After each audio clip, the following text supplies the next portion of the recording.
up from here, right? I'd say that it's going to be pretty hard. Take that profit then. Where would you take your profit? Lorenzo would take that.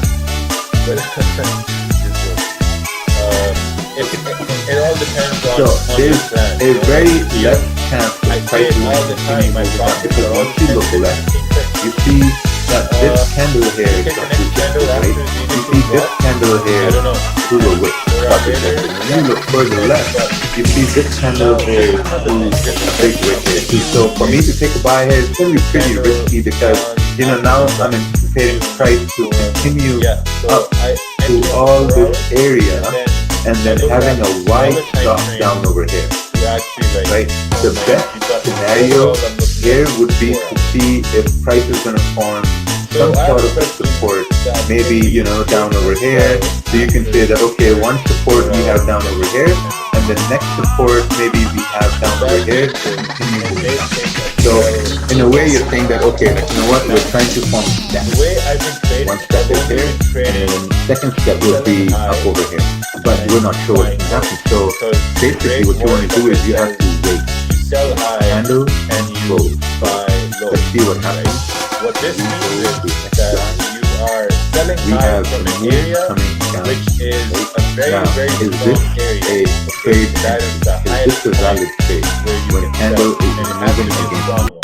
This is not a valid trade. Bukan so bilang kalau kita coba hilang, jangan lagi ngapa cari kita lebih bikin diri biar lengah naga gambar ngana sambaran tada sana sini ngana bangga sabila gagal mulia memang ada bukan banyak yang masuk ke sorry dulu sama suka karena nafsu saja sesebut pak kita bilang suruh papa jalani udah merasakan pakai balik pak kita perempuan sabatas sambaran tada.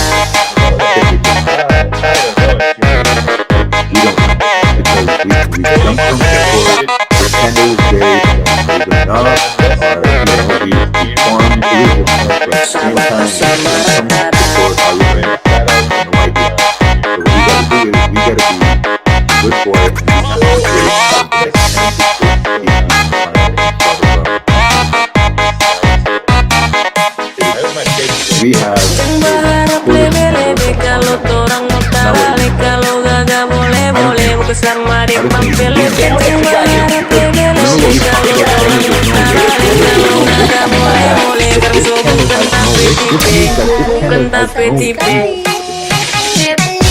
Or now if you're saying that okay, we're trying to move up, where are we moving up? Because look, it's still throwing wick at the same area. This gets really hard to trade, right? So when you enter a trade here, you have no clue where it's going. Like you have no idea where it's gonna go. But still, like, you know, if you're stuck in that, if you have married your analysis that okay, we're moving up, it's not gonna last for a very long time because this is just so hard to take a trade. So what do? We wait for the next candle. See what next candle says. Oh. Next candle closed bearish, right? But it still closed at this resistance. So this means that now we are trying to form resistance here. And now what we see is that this candle, it has a wick going down, which means that okay, like you had 1, 2, 3, 4 candles could not break up. You had 4 candles that could not break up, so we're forming resistance, and now price tried to go down, it went below these candles, and it formed a wick. So this means that this candle has formed a range for probably the next candle to continue going down. So now there are 2 ways you can look at this as, right? Either you can take a risk by saying that okay, we might want to place a stop above here, anticipating the next candle to move down, or what you can do is you can probably wait for the next candle to see how the next candle forms, so that you can have more conservative confirmation. Exhaustion of momentum. Typically, you will notice a lot of wicks.